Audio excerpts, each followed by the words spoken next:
বিসমিল্লাহির রহমানির রহিম।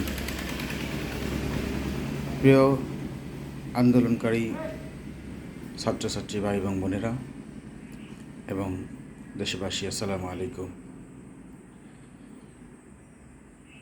অসংখ্য প্রাণপ্রিয় ছাত্রছাত্রীদের তাজা রক্ত এবং জীবনের বিনিময়ে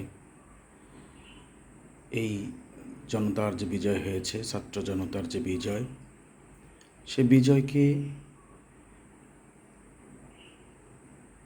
অব্যাহত রাখতে, সেই বিজয়কে সাফল্যমণ্ডিত করতে, সার্থক করতে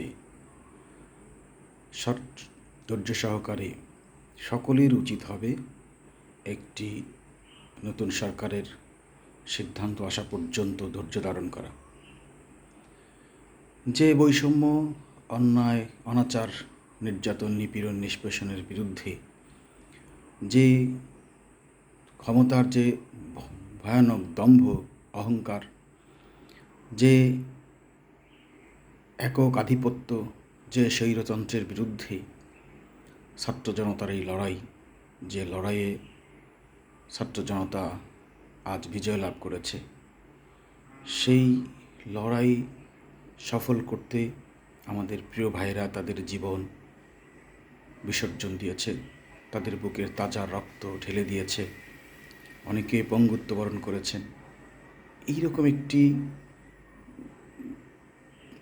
ত্যাগের বিনিময়ে যে বিজয়, সে বিজয়কে সফল করতে আপনাদের সকলের আন্তরিকতা থাকা খুব জরুরি।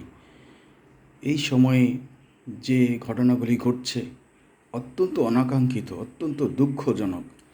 যে রাষ্ট্রের স্থাপনাগুলিতে আগুন দেওয়া হচ্ছে, ভাঙচুর করা হচ্ছে, এগুলি কারা করছে?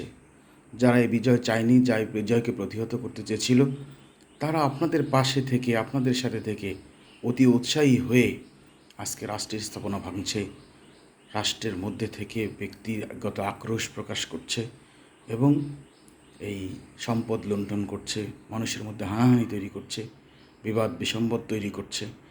এই যে অস্থিরতা, রাষ্ট্রের এই যে খারাপ পরিস্থিতি তৈরি করছে, এর ভেতরে, এর পেছনে একটি চক্রান্ত থাকতে পারে।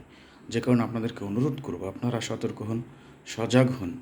অবশ্যই রাষ্ট্রীয় স্থাপনা আপনারা ধ্বংস করবেন না, কোনো ব্যক্তি বা কারো ক্ষতি করবেন না, কারো সম্পদ নষ্ট করবেন না, লুণ্ঠন করবেন না। আপনাদের নিজেদের সম্মান, মর্যাদা যে রক্ষা করা অত্যন্ত গুরুত্বপূর্ণ। কারণ হলো এই লড়াই, এই বিজয় যদি রক্ষা করা না যায়, বিজয় যদি সাফল্যমণ্ডিত করা না যায়, সার্থক করা না যায়, তাহলে এই প্রাণের বিনিময়ে অর্জিত, রক্তের বিনিময়ে অর্জিত এই বিজয় অবশ্যই কষ্টের কারণ হয়ে দাঁড়াবে। যে কারণেই আপনাদেরকে অনুরোধ করব, প্লিজ ক্ষান্ত হন। যারা অতি উৎসাহী হয়ে কাজগুলি করছে তাদেরকে নিবৃত করুন এবং তাদেরকে বলুন তারা যেন অবশ্যই কোনোভাবেই কাজগুলি করতে না পারে, প্রয়োজনে বাধা হয়ে দাঁড়ান। কারণ হলো, আপনারা দেখছেন পুলিশ বাহিনী নিবৃত রয়েছে, বিভিন্ন বাহিনীগুলি কিংকর্তব্য বিমূঢ় হয়ে পড়েছে। এই অবস্থায় আপনারা প্রত্যেকেই নিজ নিজ জায়গা থেকে দায়িত্বশীল ভূমিকা পালন করে রাষ্ট্রকে স্বাভাবিক অবস্থায় ফিরিয়ে আনার জন্য সহযোগিতা করুন এবং দেশের মানুষ যেন নির্বিঘ্নে, নিশ্চিন্তে, নিরাপদ অনুভব করতে পারে, সে পরিবেশ তৈরি করার জন্য সবাই নিজ নিজ অবস্থান থেকে সহযোগিতা করুন। এই অনুরোধ জানিয়ে শেষ করছি। আল্লাহ হাফেজ। আসসালামু আলাইকুম।